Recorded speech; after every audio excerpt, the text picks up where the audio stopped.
Okay, so this right here is one of the most legendary opening battle scenes ever put on film. Goosebumps, right? But here's the crazy part. Almost none of it actually happened the way the movie makes you think it did. So today, we're going to break it all down. What's real, what's completely made up, and what's somewhere in between. Hello, and welcome to Screen versus Reality, the series where we separate movie magic from historical truth. Today, we're breaking down Braveheart to find out what's real, what's fiction, and what's somewhere in between. If you enjoy videos like this, don't forget to hit the like button and subscribe. Now, let's get into it. Before we dive into the history, let's take a quick look at Braveheart itself. Braveheart was directed by Mel Gibson, who also played the legendary Scottish warrior William Wallace. The film features an outstanding supporting cast, including Sophie Marceau as Princess Isabella, Angus MacFadyen as Robert the Bruce, Patrick McGoohan as King Edward Longshanks, Catherine McCormack as Maron, and Brendan Gleeson as Hamish. The movie was made on a budget of around $53 to $72 million, but it went on to earn more than $209 million worldwide, making it a massive box office success. Even today, Braveheart holds an impressive 8.4 out of 10 on IMDb and a 74% critics score on Rotten Tomatoes. Not bad for a movie that's still being debated nearly 3 decades later. Braveheart opens with young William Wallace, just a kid, witnessing the aftermath of a horrific massacre. Scottish nobles have been hanged by the English after what was supposed to be a peaceful negotiation. It's brutal, it's emotional, and honestly, it's the perfect way to set up Wallace's entire journey. I mean, of course this kid is going to grow up wanting revenge. But here's the thing, this exact event, it never happened. There is no historical record of a mass hanging of Scottish nobles like this during William Wallace's childhood. The entire scene is a dramatic invention created for the movie, and the reason is actually pretty simple. The filmmakers wanted to give Wallace a deeply personal and emotional reason to rebel against England right from the very beginning. And honestly, it works. Within just a few minutes, the audience is emotionally invested in Wallace's story, because let's be honest, isn't exactly the kind of opening that grabs people's attention. So, while this scene isn't historically accurate, it's incredibly effective at creating an emotional hook, and that's exactly what great storytelling is designed to do. Now let's talk about one of the most emotional parts of Braveheart, William Wallace and Maron. In the movie, Wallace secretly marries Maron because he's terrified the English will take her away from him. For a little while, they get to live a normal life. They laugh together, steal quiet moments together, and dream about a future that war can't touch. But then, everything falls apart. English soldiers try to assault Maron. She fights back, gets captured, and is publicly executed. Wallace watches the woman he loves being taken from him, and in that moment, something inside him breaks. His grief turns into rage. He picks up a sword, attacks the English garrison, and according to the movie, that's the moment Scotland's fight for freedom truly begins. It's heartbreaking, and honestly, it's one of the biggest reasons Braveheart connects with so many people. But here's where things get interesting. As powerful as this story is, we don't actually know if it really happened. The idea that William Wallace had a wife named Maron mainly comes from a poem called The Wallace, written by Blind Harry in the late 15th century, more than 100 years after Wallace actually lived.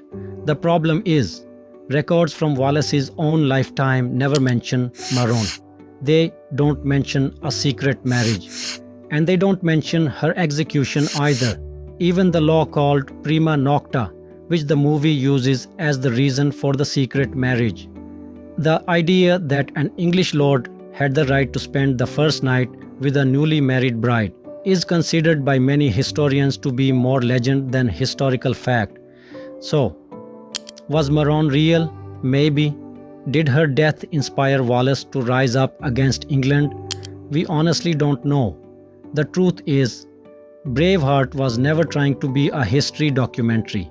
It was telling an emotional story rather than a strictly historical one. You probably remember it. Wallace rides in front of his army, delivers that legendary speech. The Scots paint their faces blue. And then, both armies charge straight at each other across a huge open field. It's epic, it's emotional, and honestly, it's one of the greatest battle scenes ever put on film. But here's the thing, it's almost completely made up, because the most important part of the real battle isn't even in the movie. There was a bridge, and that's kind of a big deal, because the battle is literally called the Battle of Stirling Bridge. This wasn't just some random detail the filmmakers forgot.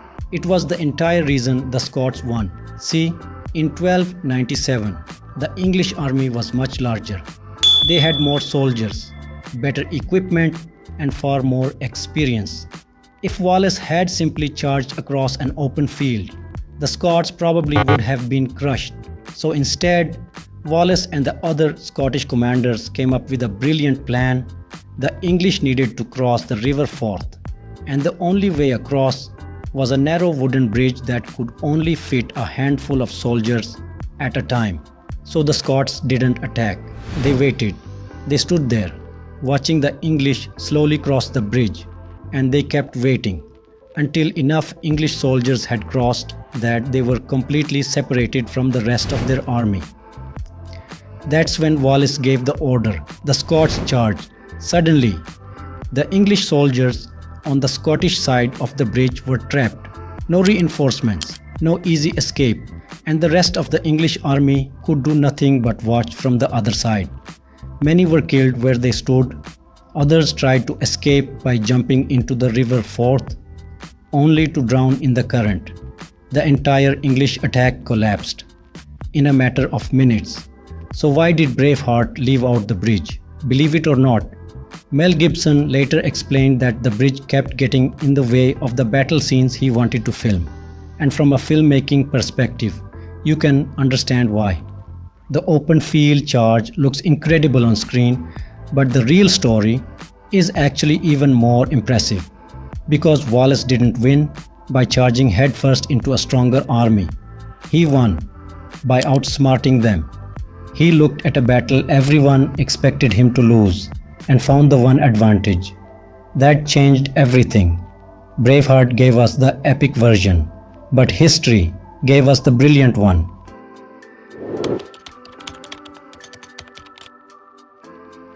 So, Braveheart has this whole subplot that a lot of people don't really question.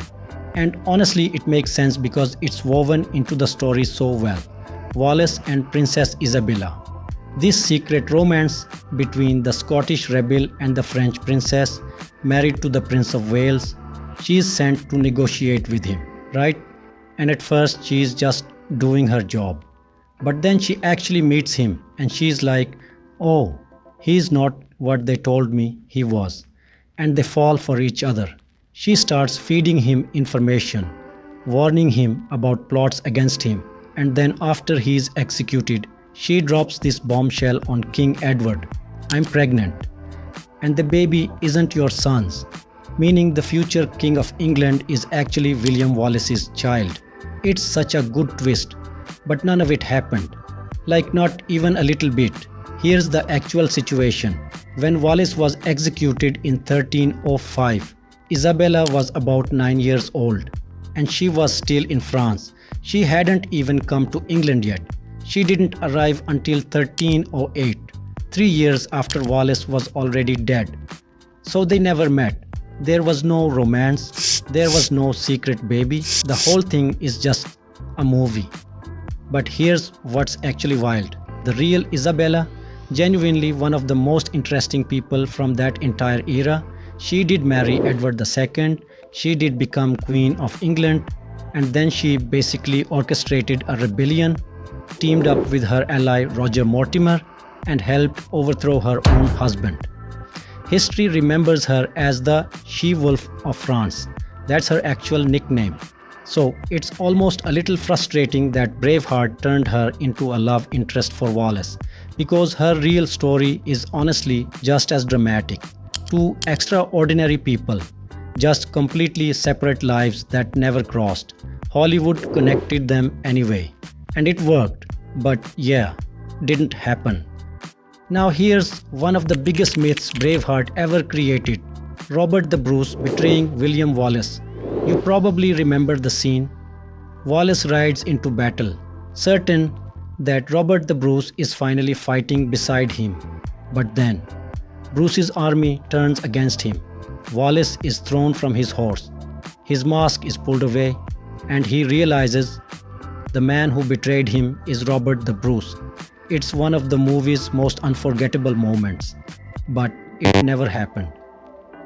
William Wallace wasn't betrayed by Robert the Bruce, he was betrayed by a Scottish knight, Sir John de Menteith. Menteith had once fought alongside Wallace, but later pledged his loyalty to King Edward. On August 5th, 1305, he captured Wallace near Glasgow and handed him over to the English. So, what about Robert the Bruce? Despite what the movie shows, he and Wallace were fighting for the same cause. During the capitulation of Irvine in 1297, Bruce and several Scottish nobles deliberately slowed negotiations with the English. That delay gave Wallace time to escape and continued the rebellion. So instead of betraying Wallace, Bruce may have helped keep the resistance alive. So, where did this betrayal story come from? The answer is Hollywood. Braveheart compressed years of history into one dramatic storyline. It merged different people, changed the timeline, and invented a betrayal that never happened because it wasn't two heroes turning against each other. It was two men fighting for the same country. By the end of Braveheart, William Wallace has lost everything. Betrayed by those he trusted, he is captured by the English and dragged through the streets of London in chains. The man who once inspired a nation now stands battered and broken before a crowd waiting to see him surrender. Then the English give him one final choice. Ask for mercy, just say the word and the pain will end. The crowd begins to chant it. Even those who care about him silently beg him to give in and save himself. For a moment, it looks like he will. He lifts his head. He opens his mouth. The English expect to hear one word, mercy. But with the last strength left in his broken body, Wallace cries out.